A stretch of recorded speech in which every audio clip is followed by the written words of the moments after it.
సభకు వచ్చిన అందరికీ కృతజ్ఞతలు. ఈ యూసుఫ్గూడ డివిజన్ వాళ్ళు ప్రోద్బలంతో నేను ఈ సభకు వచ్చినాను. మా వాని యొక్క ఆశయాలు నెరవేర్చడానికి వచ్చాను. ఏమున్నా నా దగ్గర రమ్మని చెప్తున్నా, ఫస్ట్ నుంచి అదే మాట్లాడుతున్నా. నేను 2014 నుంచి ఈ కాన్స్టిట్యున్సీ యొక్క బ్యాటిల్ ఉన్నాను. అప్పటి నుంచి కనుక వీళ్ళందరూ నన్ను పిలిచారు. నేను ఇట్లా ఇబ్బంది బాధల్లో ఉన్నామంటే ఏం బాధలని తెలుసుకుంటాకు వచ్చిన ఎవరు కార్యకర్తలకి అందరికీ అండగా ఉండాలి. ఎవరు అన్న లేడు, ఆ అన్న లోటు మీరు తీర్చగలరు అని నన్ను పిలిచారు. పిలిచినందుకు నేను వచ్చినాను.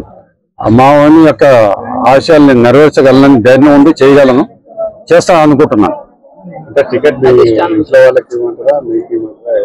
మా ఫ్యామిలీకి అయితే టికెట్ ఇవ్వాలని అధిష్టానం నిర్ణయించింది. ఎవరికనేది వాళ్ళు నిర్ణయిస్తారు. ఏ పార్టీ? మేము బీఆర్ఎస్ఏ కదా. మేము ఫస్ట్ నుంచి మేము టీఆర్ఎస్ ఉన్నాం, ఇప్పుడు బీఆర్ఎస్ అయింది. ఫస్ట్ నుంచి టీఆర్ఎస్ ఉన్నాం, బీఆర్ఎస్. మా బ్రదర్ ఏ పార్టీ అంటే అదే మాకు. మేము 2-3 పార్టీలు మారేవాళ్ళం కాదు. ఫస్ట్ నుంచి మేము టీడీపీ, తర్వాత మా బ్రదర్ టీఆర్ఎస్కి వచ్చారు, టీఆర్ఎస్ బీఆర్ఎస్ అయింది, కంటిన్యూ అవుతున్నాం అంతే. రేసులో అయితే ఉన్నాం, మేము ఆశిస్తున్నాం. అధిష్టానం నిర్ణయం అది ఎవరి అదృష్టం అవుద్దమ్మా. ఫ్యామిలీకి అయితే ఉందమ్మా. ఫ్యామిలీకి ఫస్ట్ ప్రిఫరెన్స్ ఉంది, తర్వాత వేరే వాళ్ళు ఉంటుంది. ఫస్ట్ ప్రిఫరెన్స్ అయితే ఫ్యామిలీకి ఉంది. వాళ్ళకి ఎవరికి వచ్చిన అధిష్టానం ఎవరు చెప్తే కేసీఆర్, కేటీఆర్ గారిని, హరీష్ రావు గారిని, పోవాడ్ అజయ్ గారు, భాస్కర్ రావు ఎవరు చెప్తే వాళ్ళకి మేము చేయడానికి రెడీగా ఉన్నాం. మీడియాలో రకరకాల ఉండొచ్చు. అయితే ఆ దాంట్లో కూడా మీ వదిన గారి పేరు ఉంది, మీ పేరు, ఇద్దరు కూడా పేరు ఉంది. అంటే ఒకవేళ వదిన గారికి టికెట్ కేటాయించి కాదు, నా మరదలు, ఆ మరదలు ఎవరికి ఇచ్చినా కానీ మేము అధిష్టానం చెప్పిన దాని ప్రకారం టికెట్ అధిష్టానం కేసీఆర్, కేటీఆర్ గారు, హరీష్ రావు గారు, పోవాడ అజయ్ అండ్ భాస్కర్ వీళ్ళు ఎవరు చెప్తే వాళ్ళకి మేము చేస్తానికి సిద్ధంగా ఉన్నాం. మా తమ్ముడు ఎట్లా వెళ్ళాడు సేమ్ అదే లెవెల్లో వెళ్తాను. నేను అదే కార్యక్రమం చేయాలని ట్రై చేస్తాను. అంత మేము మావాడు చేసినంత నేను చేయగలనో లేదో నా తర్వాత సంగతి. అది ప్రజలు చెప్పాలి. నేను చేస్తా, ట్రై చేస్తా.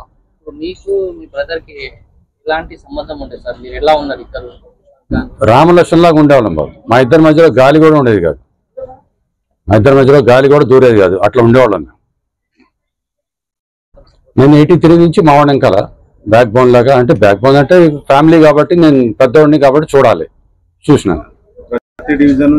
నాకు పరిచయం చేసుకోవాల్సిన అవసరం లేదంటే నేనున్నా ఆల్రెడీ స్టార్టింగ్ నుంచి నేనున్నా. అందరు నా పరిచయమే, అందరు నా తమ్ముళ్ళు అన్నలు అందరూ నాకు పరిచయమే. నేను వాళ్ళకి గ్యాప్ అంటే ఎక్కువ నేను డీల్ చేయలేదు కాబట్టి మావాడి ద్వారా నేను వాళ్ళతో చేసిన కాబట్టి నాకు పరిచయం ఉంది. నేను వాళ్ళతో కంటిన్యూ అవుతా, అదేం లేదు. మీరు ప్రతి బూత్ కార్యకర్తలకు సంబంధించి మనం మాట్లాడి అరేంజ్ ఎలక్షన్స్ గురించి మీటింగ్స్ పెట్టాలి. నెక్స్ట్ కార్యక్రమం ఒకటి. ఇప్పుడైతే మేము ఇప్పుడే కదా వచ్చింది. మా తమ్ముడు ఏం చేయాలనుకున్నా అది ఆలోచించుకుంటూ వచ్చినాము. దాని ప్రకారం ఇప్పుడు మళ్ళీ మేము చేస్తాం.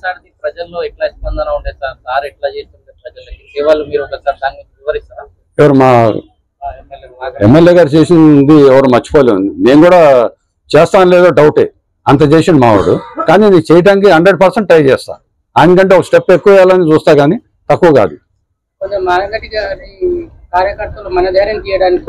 ఆడుకుంటామంటే మేము పార్టీస్ మేము ఉన్నాము. అవన్నీ ఎట్లా చేయాలో మాకు తెలుసు. 100 వస్తాయి. ఇప్పుడు దాకా లేరు పాపం వాళ్ళకి ఎవరు సపోర్టు. మేము ఉన్నాం.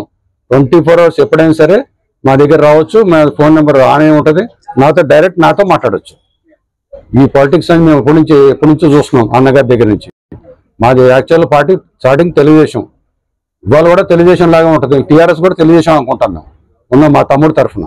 వాళ్ళు ఎట్ట చేశాడో మా బ్రదర్ ఎట్ట చేసిండో అదే టైంలో ఎమ్మెల్యే గారు ఎట్ట చేశాడో దానికంటే ఒక స్టెప్ ఎక్కువ చేయాలని ట్రై చేస్తాం.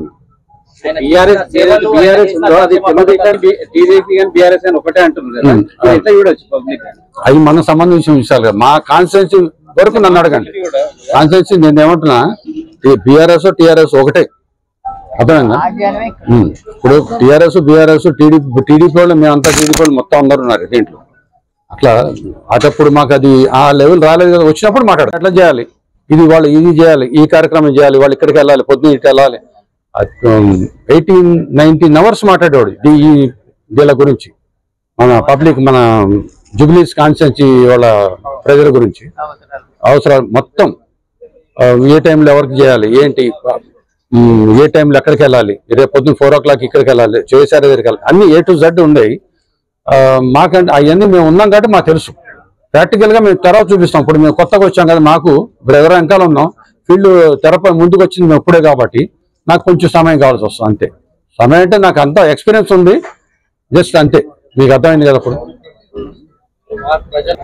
డెఫినెట్గా ఎలా చేశారో అలా చేయాలనుకుంటున్నాం, దానికంటే ఎక్కువ చేయాలనుకుంటాం మేము. ఇంకా కొన్ని మాకు తెలుసు, కొన్ని అవలే, కొన్ని చిన్నవి ఉన్నాయి, అవి కూడా క్లోజ్ చేస్తాం మా బ్రదర్ తరఫున. దాని గురించే మేము రావాల్సి వచ్చింది.